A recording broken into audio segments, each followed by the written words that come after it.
Welcome, Dr. Scott Vatcher, to Coaching in a Session. How are you doing today? I am doing fantastic. How are you? Doing well. Thanks so much for coming on. Today, we're going to be talking about your chiropractic and posture work. We're going to be also talking about your book, Move It or Lose It, today. And when we start to look at the work that you do and the life that people are living, they can be struggling with so many different things, especially with our new modern age. I know we talked about it before we hit record, where people can be sitting down quite a bit. They have a different type of lifestyle, maybe very sedate, and they're not as active as they once were. So we are going to be having a whole conversation on that today. Can you tell the world who you are, what you do, and how you help in your own words? Yeah, sure. My day job, I'm a chiropractor. I've been doing that for 21 years. So I've been, over the years, helped thousands of people. Everything from athletes to corporate to families. I'm actually a pediatric chiropractor as well. So I see a lot of babies. And through the process of seeing a lot of clients, I realized that, just like you said, a lot of people are sitting too much, too sedentary, and that really discourages me from getting the best results. So I wrote a book called Move It or Lose It, and that is really geared at helping people to do the self-care that they need at home. So I can only do so much in the office, and this book has then been able to have people do much more at home to help them in their health journey to look better, feel better, and perform better. Would you say, like in your 21 years of working, like year one versus year 21, do you start to see, or are you starting to see more people coming in? Because I know I went to the chiropractor for a car accident, but I mean, I don't go to the chiropractor like every day or every week or something like that. It was just because of something happened to me and I had to go to the chiropractor. Are you starting to see more people do it? They need it in their daily lives? Well, what I'm seeing is a lot more people are doing it with a primary or secondary concern of it being actual posture, as opposed to a back pain and neck pain. People are coming in and they're saying, I know my posture is really bad. What can I do about it? So that's kind of in the way that you said it. People are coming in looking for a little bit more than the what most people traditionally think chiropractic is for, which is back pain, neck pain. So they are looking for more. And I believe then through education, they can realize that regular movement and making sure your spine is doing its job properly is very important for your overall health. And when you say posture, is it like how like you're maybe looking down or your back is hunched or you might be leaning sideways, like that type of posture? That's exactly right. I call it your posture pattern. And really, it's a combination of your static posture. So that's when you're sitting, you're moving, or you're lying, and your dynamic posture, which is when you're moving. Because most people don't think about posture during a movement or say during sport. And posture is just as important during movement as it is statically. So yes, all of those things. Probably the most dominant one is the one you mentioned first, is the leaning forward posture. We start to look at this posture health for an individual. Is there a way that they can identify what they have to be looking at, for themselves to say, hey, I need to go see a chiropractor? Like I look in the mirror, my posture's all messed up because I think many people they don't even realize that their posture is incorrect. For example, I don't like I'm sure you probably see this like phenomena is there's so many kids today looking down at their smartphones. So now they're like hunched over and they're always looking down at the ground. Yeah, like it used to be that the say the average age has gone down dramatically in people that I see, not only because I'm a pediatric chiropractor, so I specialize in seeing kids, but I've seen it more and more where parents are bringing their kids in and they're realizing that when they were kids, there weren't smartphones. And so we would be doing what normal kids do, getting out, playing at the park, etc. And one study showed that there's been a dramatic decrease in broken bones in kids. Mm. And it's like, why would that be? And the reason why is because they're not out playing. They're not out at the park and falling off or falling off their bike and breaking their arm or their leg. They're at home on screens. And so that what has gone through the roof is repetitive strain injuries, too bad posture, too much gaming, things like that. So there's definitely been that shift towards kids. Like I always say to the parents, in the next 20 or 30 years, I believe there's going to be an epidemic of spinal problems. So when these kids that grew up on screens get around the 30 to 40 mark, it's going to be a problem. So stick with me on this one because I'm about to go totally left field on this one. Have you ever had veal before? Veal as in the meat? Like the meat, veal. Oh yeah. So veal, I don't the reason I don't like veal is because I don't like how they make it. Veal is like it comes from a cow that really hasn't been moving a lot because they want the most tender meat possible. So what they do is they break the calf legs so the calf can't walk, and then they I feed did the not know calf. that. Yeah, it's insane. But you get the most tender meat because they don't have to build the muscle fiber and everything, and it's so soft. It falls off and it's delicious. But I mean, every time I eat it, I feel so bad. So I was like, you know what? I'm not a vegetarian or anything, but it's like to me, it's like we look at the aspect of that. And now we kind of look at it in the situation of now people are growing up, especially like kids, they're on their phones, they're inside, they're at the computer, they're playing video games, Xbox, PlayStation, etc., where they're not doing that movement. They're not strengthening their bones. They're not walking around. It's almost like their legs are broken and they're just like, oh, I'm stuck here. And we can look at people who are in wheelchairs. They don't have, much power in their legs. That's why they have to sometimes go to therapy after, they break their leg for some time because they have to get back that muscle that they lost. We look at this phenomenon of our youth, especially because, as you said, it's going to be an epidemic of this happening in the next probably 10 to 15 years. Like we can probably see it like going crazy where people are suffering from all of these issues from chiropractic to posture, whatever it be.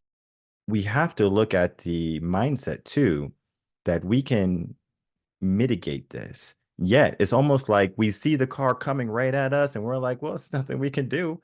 It's like literally we're waiting to get hit. How can we start to, educate individuals, parents, and our youth more readily so that they can be more active? I mean, that's a great question because we all know. You're right. Like the car's zooming at us, and we know we should just sidestep it, but we don't. And I believe that's not just a movement or postural issue. I think that's a general health issue. We all know what we should do when it comes to how much we should eat, or like if we're overweight, that we should lose weight, or if we're having these health conditions that, generally speaking, if you eat well, move well, think well, that your body's going to do what it's designed to do and get better. That's the million, billion, trillion dollar question is how do we get people to do it? Because I think that potentially, as I'm thinking about this now, one of the big issues is that we're very short sighted. We're not thinking about where am I going to be 10 years from now or 15 or 20 years from now. We're thinking, well, is this going to affect me today or tomorrow? That bigger picture, I think, is something, and I don't have the answer, but that bigger picture is probably something to look at. For myself, I see as my parents are getting older now, wanting to take care of myself better so that I can be mentally and physically better, because I see the effects of not doing what you should do for a long, long period of time with things like physical, mental health, dementia, all of those things. I mean, without a doubt, one of the biggest ways to help prevent dementia long term is regular physical movement, making sure that you are moving your body properly and that it can move properly, which is where posture comes in. Powerful because we look at life in general.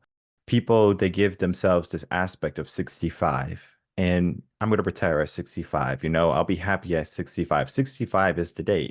And many people, they dread 65 too. So they will say, I'm not going to focus on retirement. I'm not going to focus on being healthy. I'm going to worry about it when it's time to worry about it.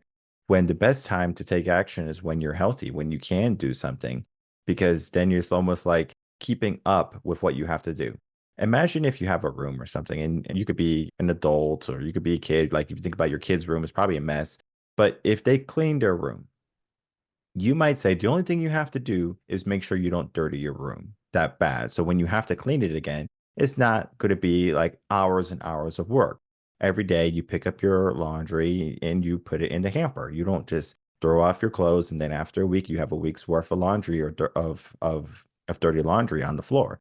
You know that this is going to be a problem later on. Let me put it to where it needs to be. So you compartmentalize everything that is like, all right, this goes here, this goes here, this belongs here. But when it comes to our, our well-being, our posture, it's like, well, it's okay if I'm hunched over like this playing a video game for 8 hours a day because I'm only doing it temporarily. But that 8 hour compounds for a week, a month, a year, a lifetime, maybe. And then you realize, like, whoa, I am so far gone. I have to do all of this backtracking work to get to where, or to get back to where I was. And sometimes you might not be able to get back to exactly where you are, but you might be able to get close. I know there's people who have like a stroke or something like that. They might get full mobility, but there might be maybe a limp. There could be something going on where they're not truly who they were. That can also create the mindset of, well, if I know I can't be who I was, why even bother? Because I like that person better. So many people just say, you know what? Since I can't walk like I used to, since I can't stand up like I used to, why even put in the effort to try? Yeah, it's what I call the downward spiral of health. When one thing leads to the next, leads to the next, leads to the next, and eventually you don't even realize, and you look backwards and you go, oh my God. And for me in practice, the thing that I see people say the most, and I'm talking like not the age group is phenomenally, it's actually kind of laughable, really. I will have some clients come in and they're in their late 20s and they're like, I have this and this going on. Oh, I think it's just because I'm getting old. It's the biggest excuse I hear.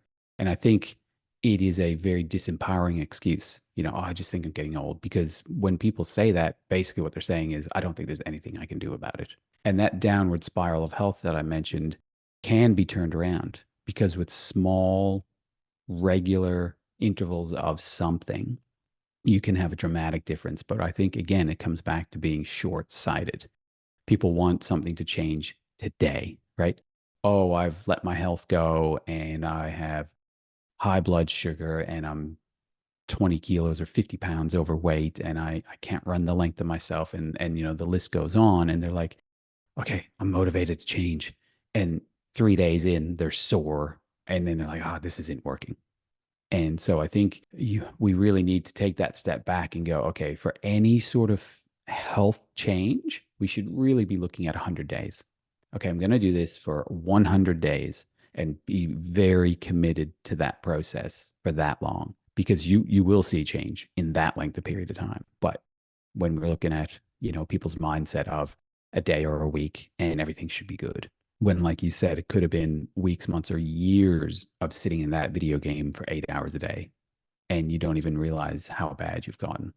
Yeah. Also, the aspect of the pain that they have to go through to, get to that 100-day mark, because it's easy to, go to the gym or to go to a chiropractor or the doctor for the first week.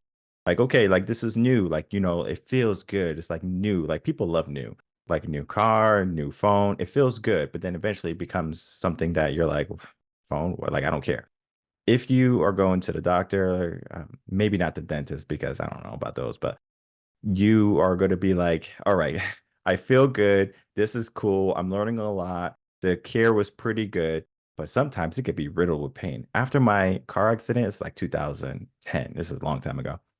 I went to the chiropractor and it was a whole process of, realigning the spine, the neck and everything.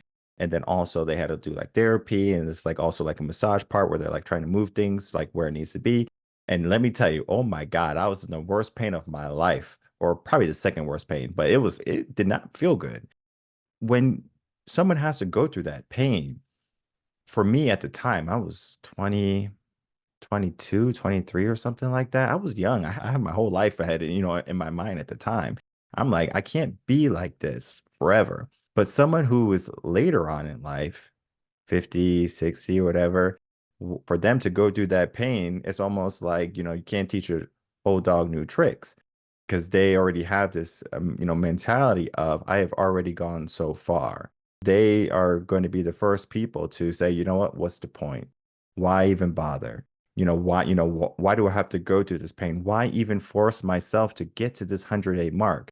I believe it is easier for the younger mindsets to understand 100 days because they have their whole life ahead of them. But at some point, when you get older, or just from speaking with people who are older, 100 days is almost a lifetime for them because now they have more years behind them and then in front of them. And for them to feel like they're wasting 100 days can be something that they're not willing to invest in. What's your thought on that? Yeah, there's a lot to unpack there because I guess I'm closer to the other side of that, as in aging and realizing how short life is. I read a book not that long ago called 4,000 Weeks. Mm, And can you think, what is 4,000 weeks? How long is that? It's a lifetime. So it's a different way to think about it, right? Most people will think in years, 80 years, kind of around the average lifespan. But when you break it down into weeks, it's 4,000 weeks. And you know how fast a week goes.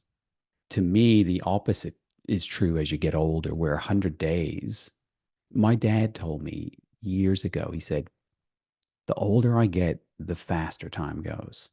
And it was around that idea still of when there's more years behind you than in front of you, time seems to speed up. So the 100 days that we talked about to give things a proper go to start to see some real results will go in the blink of an eye. And there's an old saying that says, time flies when you're having fun. I don't believe that's true. I think you shorten that to time flies, no matter what. So you may as well be doing something that's productive and giving yourself a better life because 100 days from now is 100 days from now. Do you want to look back on that 100 days and say, wow, I feel better, I look better, I'm healthier? Or 100 days later and say, I did nothing and I feel worse and nothing's going to change unless I do something. Nathaniel Branden, in his book, The Six Pillars of Self Esteem, says, no one is coming to save you. And that's one quote that sticks with me all the time. And that's in anything to do with life, but particularly health. You can't blame anyone else but yourself. You can't blame your doctor. You can't blame your parents. Generally speaking, you can't blame your genetics. There are a few exceptions to that, but mostly there's no one to blame but you for where you are right now.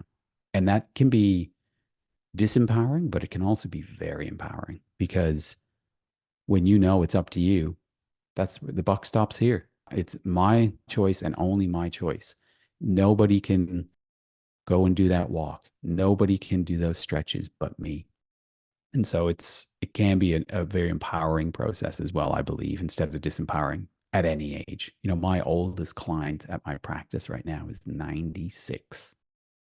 And my youngest at the moment is 17 days old. I see the vast span of life, and there can be a spark at any age. Because my oldest client, man, she's a little whippersnapper. She's amazing, right? And yeah. you can imagine at 96, there's going to be some health issues. There's going to be some posture problems. There's a lot going on at that age, but she still has that will to want to feel better and be able to pick up her grandkids. So it comes back to that idea of what is your why? Because as you get older, your why definitely changes. When you're young, it's more about stuff. I want to, like I think you said earlier, I'll be happy when this, that, and the other, when I get that house, when I get that car. And as you get older, for most people, I believe your why changes, and it's not as much about stuff, and it's more about experience and relationships. And for me, like one of my big whys is mountain biking. To get, I love getting out on that mountain bike. There's no feeling like it. It is a combination of everything that I love. And I want to be able to keep doing that. One of my mates who mountain bikes with me is 73, and I can barely keep up with him. He's like an inspiration to me to go, wow, if I can be still doing that at 73 or 75, flying down these hills with just, you have to be in that meditative zone state when you're on a mountain bike because 1 second and you're off.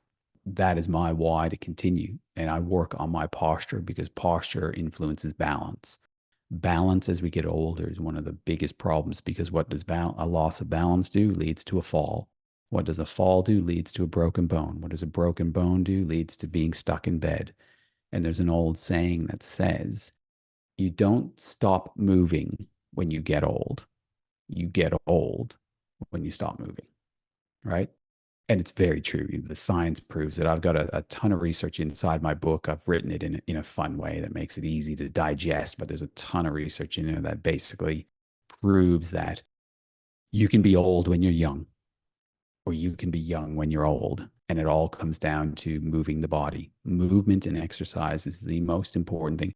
In my mind, and through my research, it's even more important than diet.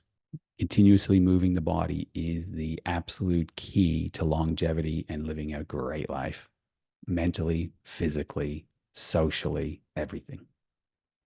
We go back to, you could see your parents growing older, and even my parents, I can see them growing older. And growing up, my dad was a big guy. He worked in construction, like huge muscles, like really great in shape. And then when he stopped working construction, you can see like, his drive to go to the gym to, started to go down, and then his health started to go down. Eventually, he had all of these problems come up, and then, now it's like almost like, does he want to push anymore? Or does he want to give up? And, fortunately for him, he has grandchildren. So that was his purpose, his why now, like saying, okay, if I want to be able to see them, graduate high school, I need to get my act together. And this was something that he started to invigorate. Now he started to work out again, started to do everything. Guess what? The damage has already been done. He is fighting an uphill battle right now, where if he gave himself the mindset when he was younger, when he was in shape, let me maintain this, let me sustain it. Let me look at what I have to do, re-educate myself on some things that I might have learned that might have been bad. Let me fix the things that are broken. It's easy for children to look at their parents to see what is wrong and then start to say, okay, I need to fix this for my life so I don't have to go through it. But then even when I go to the gym, I see people who are 70, 80, even 90 in the gym, and they're killing it. And I'm like, whoa, like tell me your secret. And the secret is exactly what you just said. Like stay active, move. Don't be still. It's easy to give yourself this this mindset of retirement. When I retire, I'm gonna sit on my porch and I'm just gonna rock in my rocking chair, and I'm just going to watch the sunset rise and fall and rise and fall. And before you know it, the last weeks of your life are going to be gone, where you're not paying attention. And I had to even present it to my father in the way of, you only have a certain amount of times left with your grandkids. How many interactions is that going to be? And currently we live apart. He lives in Connecticut, we live in Texas. And I just said, in years, you're 60 now. Let's say you live till, 90. We did the math and we say, okay, we're going to come up 2 times a year. This is how many times you have left. And it's a very low number, it's not thousands, it's only in the hundreds. So he's like, whoa, like, this perspective was a wake up call for him.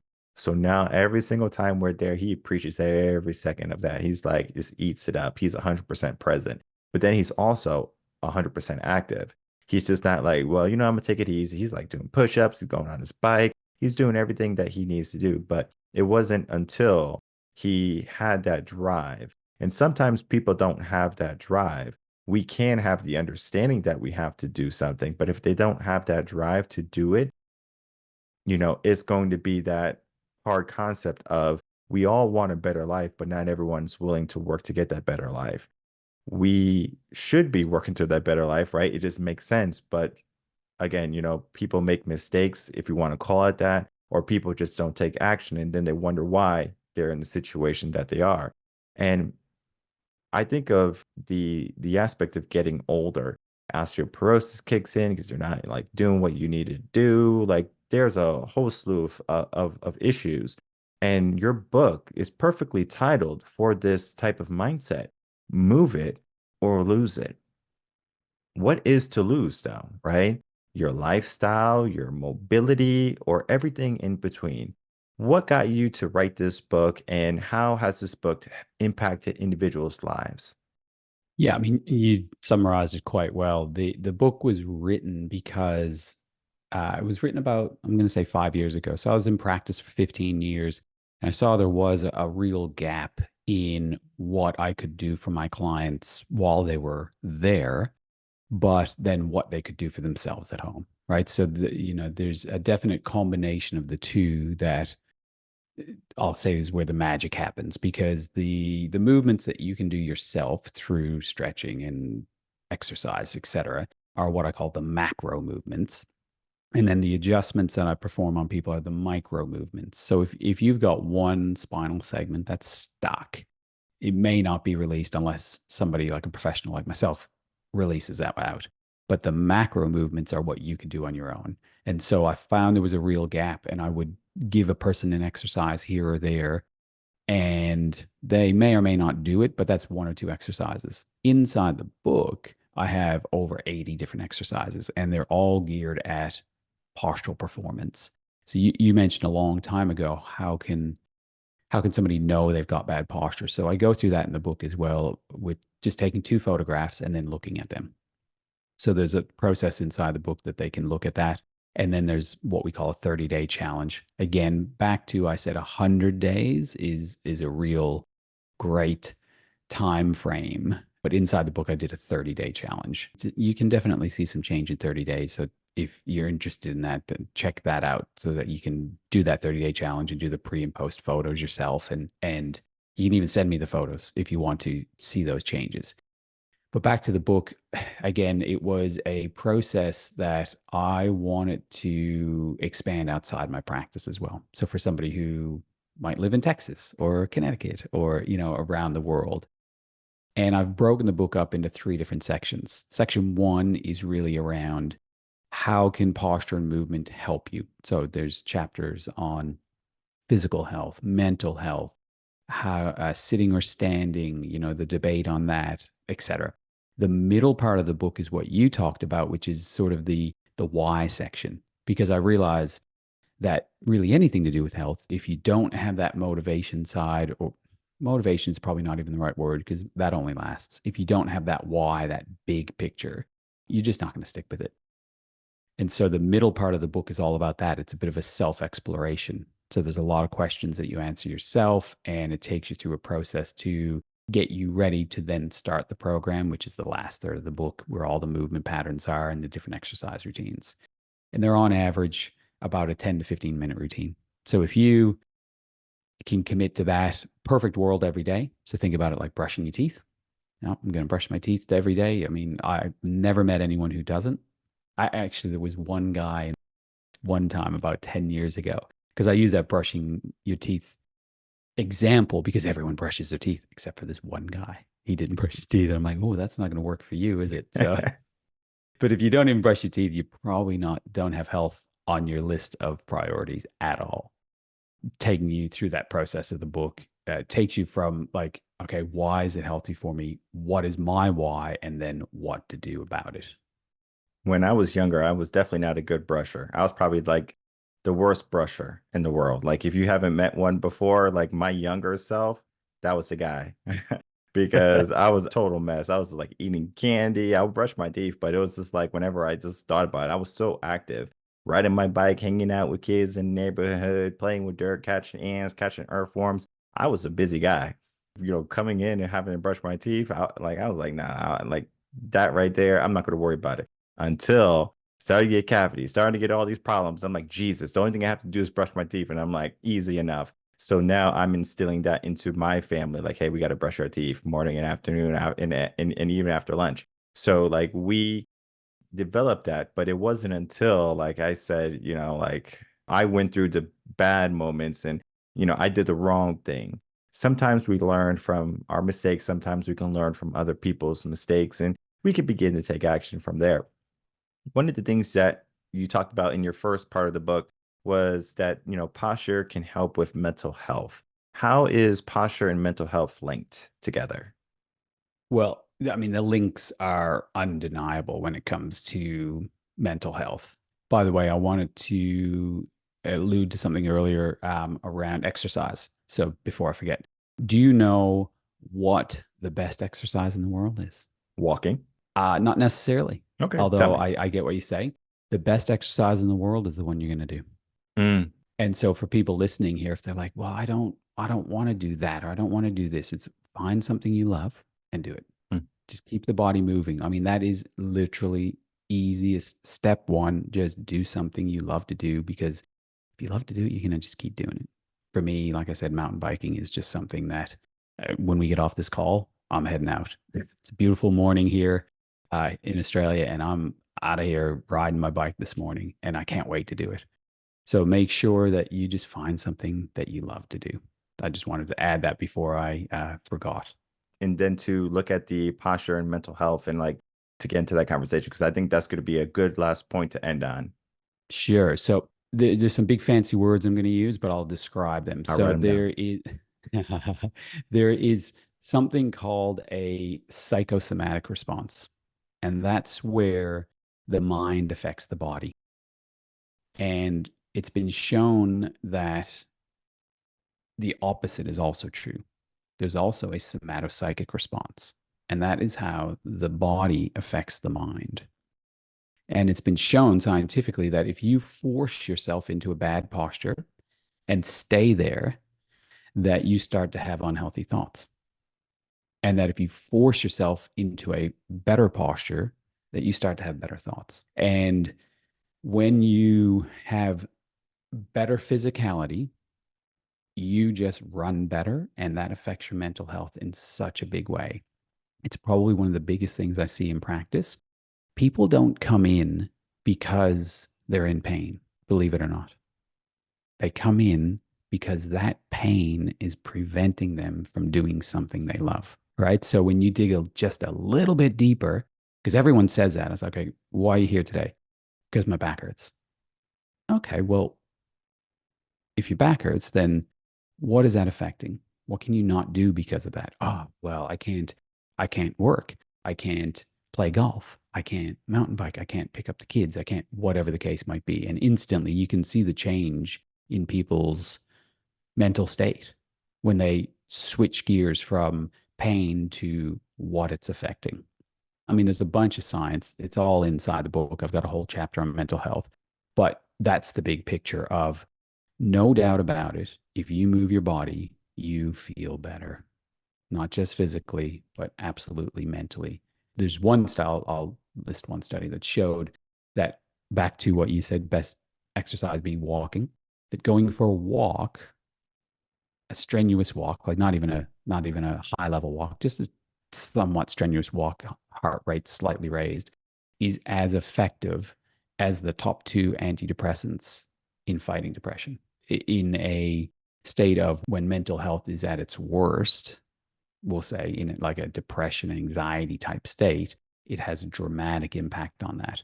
But that impact can continue for somebody who actually has no depression or anxiety, but just wants more, wants better, right? So that continuum is all the way from lowest of lows to highest of highs. And wherever you start, it will make a difference.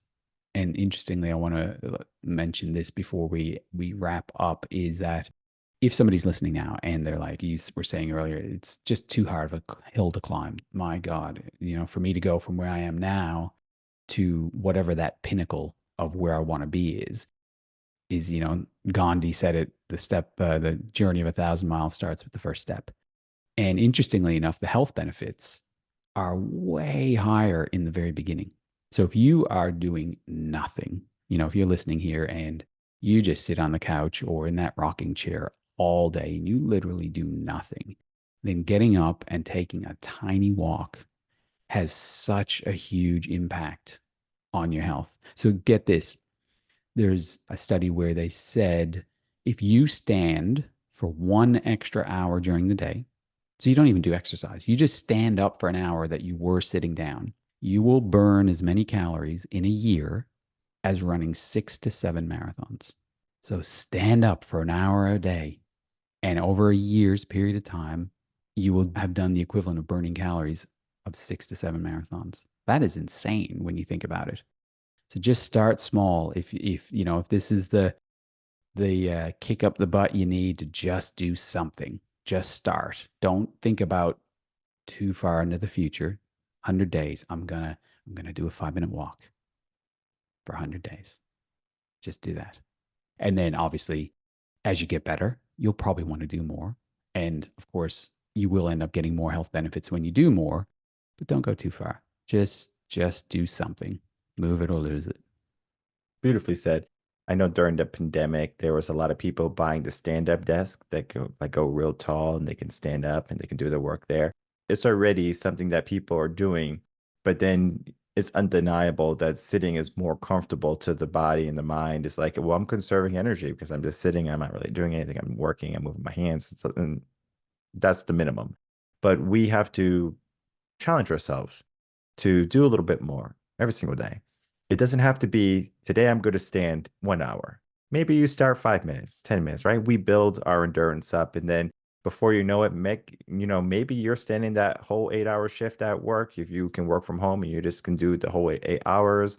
And then when you're ready to go, after your work day, you don't feel so tired, or maybe even the better word would be structured to be sitting, because we are now trained to sit for 8 hours. So then when we get off work, well, the most common sense thing to do in my mind is I need to sit for at least 8 hours because I just did it for work. Why can't I do it for myself? So you sit in front of the sofa, you sit at dinner table, you sit down in a restaurant. This is what we naturally tend to do, but we don't pay attention to those little cues that happen almost in a hidden way. But when it comes to us changing our life and paying attention to it, sometimes we need someone to help us see that. I like to think of it as blind spots. We all have blind spots, but not everyone can see it. You might see that something is not working, but it might not be that bad right now. So you might say, yeah, like it's just a small pain. Maybe you got an elbow pain or something. You got a back pain, neck pain, right? It's small. It's manageable. Maybe you could take a Tylenol and you forget about it. But to heal the root cause, how to get back to your best health rather than just a health that's temporary is and should be our goal. And if you are a person that is able and willing to go on that journey, as you said, a step at a time, right? It can be a journey to that 100 days or to that lifetime. You have to be that person that's willing to take that first step and then the step after that, and not giving up. It is easy to give up. It is easy to throw in the towel and say, you know what, enough's enough. But we do have to continue to educate ourselves to learn that life is not only about this moment, it's, every single day. And we're going to look at even the days in our future when things are not going good. And we're going to dream of when we were younger and we can run and we can jump and we can do cartwheels. When was the last time you did a cartwheel? I can't even remember. But this is I don't think something I've that ever been able to. this is something that we have to look at. And, our conversation is definitely going to be an awakening, maybe even an epiphany for people to say, I can take action today. So I do want to thank you for, sharing all of this insight, talking about your book. But before we go, can you please give us some final words and then tell the audience where they can find you? Sure. I think I summed it up already quite well. So I'll just say it again in that just do something. Just just do something. That's it. Because nothing changes if nothing changes, right? And if you look back on your life, I mean, they've written books about this now where they've gone to old age homes and talked to people on their deathbeds. And the biggest regret in almost everyone's life, it's across the board, it's different countries, everywhere around the world. The biggest regrets are the things you didn't do, not the things that you did and you failed at. It's all about just taking that first step. I think I love the title of my book. Just move it or lose it. Just do it. Nike had a good one too. Just do it.